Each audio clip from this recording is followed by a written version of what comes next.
Is Auburn running back Damari Alston underrated? Freezing temperatures are likely for several hours inland and a few hours closer to the coast. Yes. You are Locked On Auburn, your daily podcast on the Auburn Tigers. Part of the Locked On Podcast Network, your team every day. Yes, welcome on into Locked On Auburn, your daily Auburn Tigers podcast. I'm your host, Zac Blackerby, and thank you so much for making Locked On Auburn your first listen every single day. Happy War Rapport Wednesday to all who celebrate. Mike G of the War Rapport hanging out with us. We'll talk about Jarquez Hunter. We'll talk about the running back room as a whole. But Damari Alston, at this point, he's been nothing short but incredible. And, I mean, even since spring, Hugh Freeze was just raving about how impressed he's been, and he hasn't slowed down, Mike G. So the question is Damari Alston underrated?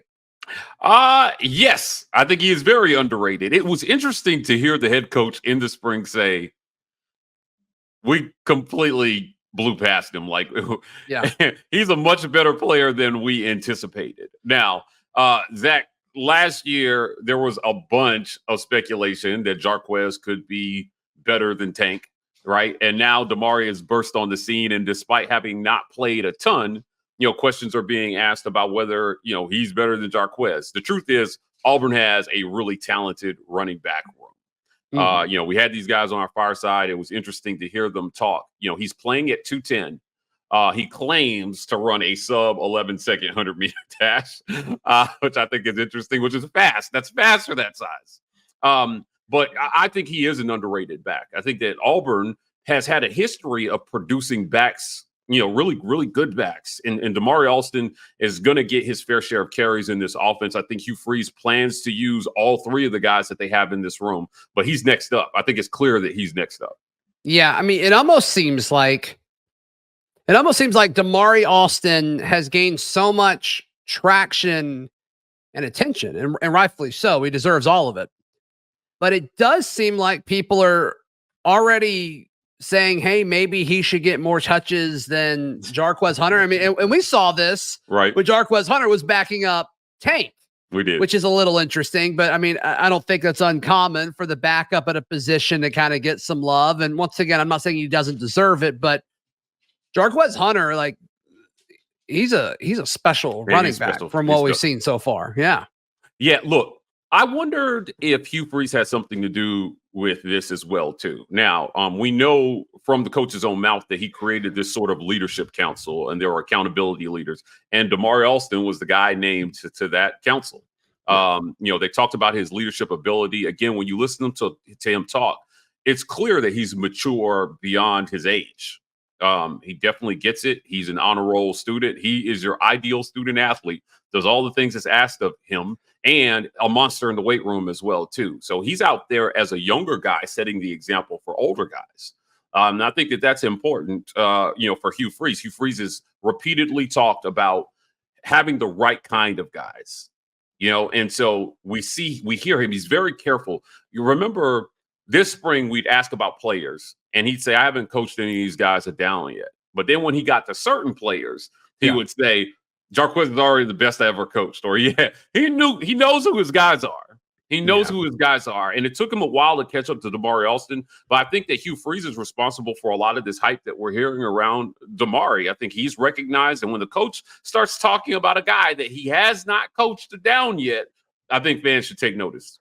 I don't think there's any question about it. I mean, there was a legitimate argument a year ago that, it was Auburn's offense better when Jarquez Hunter was on the field versus Tank Bigsby. And I think with the poor offensive line play from a year ago, actually the argument was valid just because I think Jarquez was able to make people miss a little bit more than Tank. I think Tank was good at other things. We're seeing him find success early with the Jacksonville Jaguars, which is very, very exciting. But I just think it's funny we're seeing this again. I mean, the same people that were so high on Jarquez Hunter being the dude behind Tank are now, hyping up Damari. And once again, I'm not saying that Damari Alston's not a great running back. I'm just saying it's funny because what we're going to see is, I think, a true 1A and 1B, which I didn't expect going into fall camp. But, if Auburn runs it between those two guys 25 times, I think you're going to see think you're going to see Jarquez get it 13 times, and you may see Damari get it 12.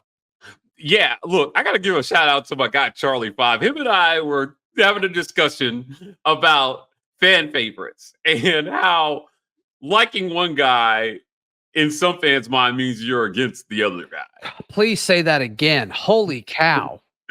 Right? Liking one guy does not mean you're against the other guy. Right. It doesn't. So liking Jarquez Hunter didn't mean you didn't like Tank, and liking Damari Alston doesn't mean you don't like Jarquez Hunter. It just means that there's a lot to like in Auburn's running back room right now. I'll tell you, we talked a lot about Damari, but Brian Batty, he corrected us on how to pronounce that. Batty is an amazing running back. He has, through camp and through the time he's been on the plains, he's consistently made guys miss. He's been held to tackle. Sure. Absolutely. He's going to be a great change of pace. These guys all recognize that they bring different things to this running back room. So I think that Damari brings a little bit of a change of a pace from Jarquez, and Brian Batty will bring the same kind of change of pace to the running back room when he's in. I'm glad they believe that, because I think Jarquez and Damari are similar. So I'm glad that they disagree with that. Yeah, I mean, they're both playing at 210, and they both claim to be 0.1 seconds faster than the other one. All right, So it'll be interesting to see. I agree with you. Ultimately, I think those guys bring a lot of the same things to the room, but Batty will definitely be the variable in there. Yeah. Where does this, in your mind, Auburn running back room rank in the SEC? This running back room is top 3. If you ask me, I think with top 3, wow, yeah, I think with an improved offensive line, look at what they were able to accomplish in the running game at the end of last season, right? They did some great things on the ground, and that's with everybody and their mom knowing that they were going to run the ball, right? So, part of this is my hopefulness for the offensive line, for a much improved offensive line. I think that there was nowhere to go from where they were a year ago. And Hugh Freeze has put such a strong emphasis on that. Zac, he understands that you cannot be successful in this league, number one, if you're one-dimensional. We asked about how, about run-pass balance in one of the pressers. You were sitting right next to me, and Hugh Freeze said, listen, teams aren't going to let you just run the ball down their throat. You got to be able to pass. And, he believes the same. Teams aren't just going to let you drop back and throw a million passes. You got to be able to run.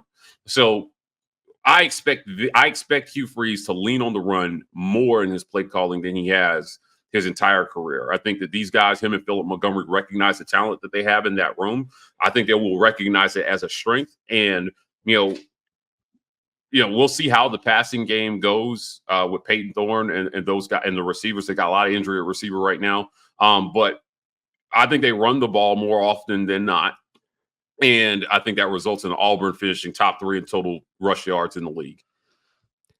Among running backs, or total rushing offense? Are we putting Robbie Ashford in? I'm not putting quarterbacks in that. I think you're just talking about running back production. That's it, right? That's it. I think that they're a top 3 rushing offense. That'd be huge.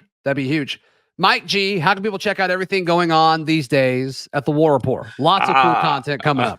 Yeah, tons of cool content. Hit us at the War Rapport on YouTube. We got a lot of great stuff coming. If you've been seeing the firesides, there are more of those coming. So we'll sit down with the players and talk to them about life and ball and whatnot. Also follow us on every social media platform at the War Rapport and TW Rapport on TikTok.